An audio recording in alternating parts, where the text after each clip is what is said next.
ఇక్కడ మాట్లాడండి మేడం. మీరు ఒక్కసారి మీరు గతంలో వైసీపీ పార్టీ ఏర్పడిన తీరు, ఎదిగిన తీరు ఒకసారి గమనిస్తే వాళ్ళ 10 ఏళ్ల ప్రస్థానంలో మొదటగా పార్టీ కాంగ్రెస్ లో ఉండి వైఎస్ రాజశేఖర రెడ్డి గారు మరణించిన తర్వాత ఆయన డెడ్ బాడీని అక్కడే పెట్టి సంతకాలు సేకరించడం అనే విషయం మనందరం తెలుసు. కాదు అని వాళ్ళు అంటారు, అవును అని ఆయన సమకాలీకులందరూ అంటారు. ఆ విషయం ఇంకా ప్రస్తుతం మనం చర్చించుకోవాల్సిన విషయం కింద మారింది కాబట్టి చెప్పుకుంటున్నాం మనం.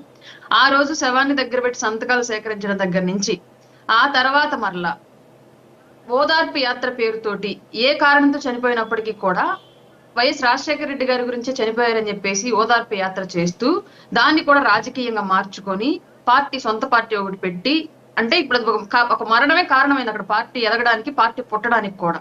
అట్లాంటి కారణాలన్నీ ఎత్తుక్కుంటూ తిరుగుతూ ఆ తర్వాత సొంత కుటుంబ సభ్యుల్ని చంపేసుకొని ఆ శవాన్ని కూడా రాజకీయానికి వాడుకొని అధికారంలోకి వచ్చి ఇట్లాంటి ఒక పార్టీ ఈ రోజు ఈ మరణాలను రాజకీయంగా వాడుకోదు అని చెప్పుకోవడంలో కానీ వాడుకుంటుందని మనం ఆశ్చర్యపడడంలో కానీ ఎలాంటి సందేహం లేదు. ఫస్ట్ ఇది.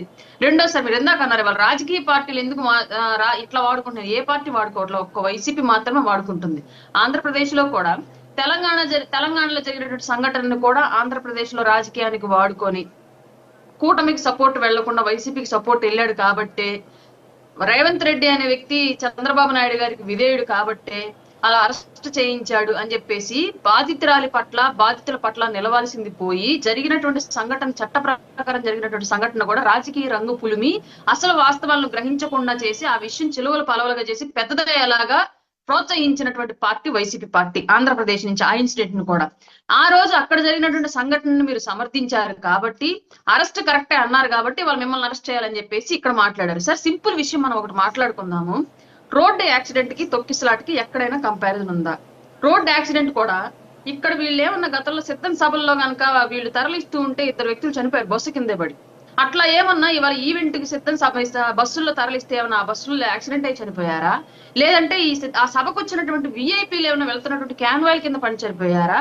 లేదంటే ఎవరైనా వాంటెడ్ గా ఏమైనా చేశారా? వాళ్ళని ఏం జరగలేదు. ఆ ప్రాంతానికి లక్షలాది మంది వచ్చారు. లక్షలాది మంది వచ్చి వివిధ దారుల ద్వారా వాళ్ళ గమ్యస్థానాలకు మళ్ళీ చేరుకున్నారు. అందులో భాగంగానే ఈ చనిపోయినటువంటి 2 యువకులు వాళ్ళ గమ్యస్థానానికి చేరుకుంటూ దారి మధ్యలో యాక్సిడెంట్ జరిగింది. దీన్ని మనం ఏ విధంగా ఆ ఈవెంట్ కానివ్వండి, లేదంటే ఆ ఈవెంట్ కి గెస్ట్ గా వెళ్ళినటువంటి ఉప ముఖ్యమంత్రి వర్యాలు కానివ్వండి, లేదంటే ఈవెంట్ ఏర్పాటు చేయించినటువంటి చరణ్ గారికి కానివ్వండి, ఇంకెవరికైనా ఏ విధంగా మనం ఆ విషయాన్ని అంటగట్టి మాట్లాడతాం? ఇది నిజంగానే వీళ్ళు రాజకీయ ఉన్మాద ధోరణి లాగా ఉంది తప్ప నిజంగానే ప్రజల పక్షాన లేదంటే బాధితుల పక్షాన నిలబడేలాగా ఎక్కడా కనిపించట్లేదు, ఎవరికి కనిపించట్లా. ఇంకొక దారుణమైన విషయం ఏంటి అంటే, వాళ్ళు ఎవరైనా సరే బాధితులుగా ఉన్న వాళ్ళకి మనందరూ వెళ్ళి భరోసా ఇవ్వాలి ఖచ్చితంగా. దానికి తగ్గట్లుగా మా ప్రభుత్వం, అలాగే ఉప ముఖ్యమంత్రి వారు, అలాగే నిర్మాత దిల్ రాజు గారు వెంటనే స్పందించి 10 లక్షల రూపాయల ఎక్స్గ్రేషియాను వెంటనే ఆ కుటుంబానికి పంపించడం జరిగింది. మా ఎంపీ కాకినాడ ఉదయ్ గారితో పంపించడం జరిగింది. ఆ కుటుంబాన్ని వీళ్ళు ఆదుకున్నారు. వాళ్ళకి కావాల్సినటువంటి సహాయ సహకారాలు కూడా ప్రభుత్వం తరఫు నుంచి అందేలాగా చేశారు. ఇంత జరుగుతూ ఉంటే ఆ కుటుంబం బాధలు రోధిస్తున్నటువంటి విషయాన్ని ఇంకా ఎవరు టెలికాస్ట్ చేయలేదు సార్. ఒక్క ఛానల్ తప్ప, వాళ్ళ సొంత ఛానల్ తప్ప ఇంకెవ్వరు టెలికాస్ట్ చేయలేదు. బాధలు ఎవరైనా ఎడుస్తారు, ఎలా చనిపోయినా సరే బాధితుల ఆవేదన అలాగే ఉండిద్ది. దాన్ని కూడా రాజకీయం చేసి వాడుకోవాలని ప్రయత్నం చేసి బాధలో ఉన్న వాళ్ళని రెచ్చగొట్టి ఈ కూటమి మీద లేదంటే పవన్ కళ్యాణ్ గారి మీద, ఆ సినిమా మీద విషం చెల్లేలాగా ప్రయోగాలు చేసినటువంటి పార్టీ ఏదైనా ఉంది అంటే ఖచ్చితంగా అది YCP.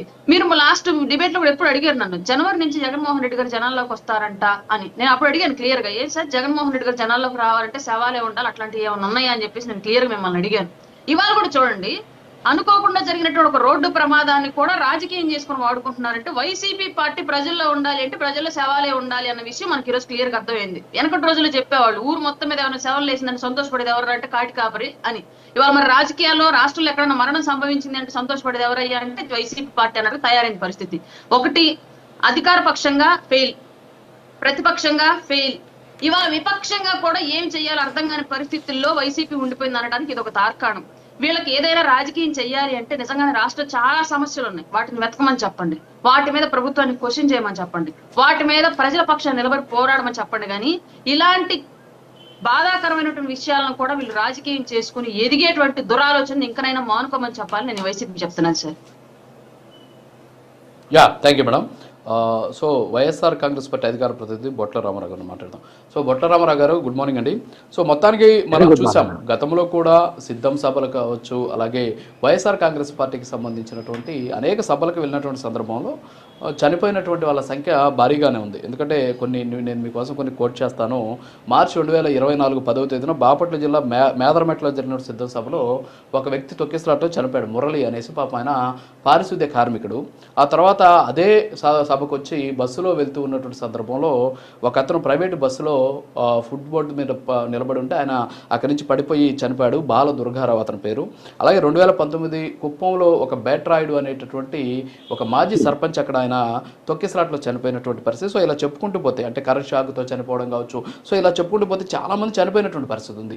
Not only YSR Congress party, టీడీపీకి సంబంధించినటువంటి కొన్ని కార్యక్రమాలు కావచ్చు, అలాగే కొన్ని ప్రమాదాలకు సంబంధించి కూడా అనేక మంది చనిపోయినటువంటి సిచ్యువేషన్ ఉంది. కానీ దీన్ని, ఈ గేమ్ చేంజర్కి సంబంధించినటువంటి ఈవెంట్ని మాత్రమే ఒక రాజకీయంగా వాడుకోవడం అంటే ఈ రోజు కొత్త కాదు. చనిపోయినటువంటి వాళ్ళు తిరిగి తీసుకురాలేము. సో వాళ్ళ గురించి మనం మాట్లాడడానికి ఎవరికి కూడా ఆ రైట్ లేదు. కాకపోతే దాన్ని రాజకీయంగా వాడుకోవడం ఏంటి, ఈరోజు ప్రజలు కూడా దాన్ని హర్షించగలరా, ఏమంటారు రామారావు గారు? ముందుగా నమస్కారం అండి. ప్యానెల్లో ఉన్న ప్రతినిధులకు, తమకు, అట్లాగే యాజమాన్యానికి, వీక్షకులకు. మరి వైఎస్ఆర్ కాంగ్రెస్ పార్టీ పుట్టుక గురించి అరుణ్ గారు చేసినటువంటి వ్యాఖ్యలతో నేను తీవ్రంగా విభేదిస్తున్నానండి. వైఎస్ఆర్ కాంగ్రెస్ పార్టీ ఒక ఉద్యమ పార్టీ. మీలాగా జనసేన పార్టీ లాగా ప్యాకేజీ పార్టీ కాదనేది ముందు గుర్తుంచుకోవాలి ఆవిడ. అట్లాగే నేను ఒకటే చెప్తున్నానండి, వైఎస్ఆర్ కాంగ్రెస్ పార్టీ ఏదైతే వైఎస్ రాజశేఖర రెడ్డి గారు పెట్టినటువంటి అనేక పథకాలను కొనసాగించడం కోసం, అట్లాగే ఆయన మరణాన్ని తట్టుకోలేక మరణించినటువంటి వ్యక్తులకు పరామర్శ, ఓదార్పు చేసేటటువంటి క్రమంలో జరిగినటువంటి కాంగ్రెస్ పార్టీలోనే అంతర్గత ఏదైతే సంఘర్షణతోటి ఉద్భవించినటువంటి పార్టీ వైఎస్ఆర్ కాంగ్రెస్ పార్టీ. మరి జనసేన పార్టీ కానీ, ప్రజారాజ్యం పార్టీని తీసుకోండి, యువరాజ్యం అధ్యక్షుడిగా ఉన్నాడు. ఆ రోజు దాన్ని కాంగ్రెస్లో కలిపేశారు. అన్నయ్య ఏమో కాంగ్రెస్లో ఉండి ప్రజారాజ్యం పార్టీని కాంగ్రెస్లో కలుపుతాడు. ఇక్కడేమో తమ్ముడేమో 2000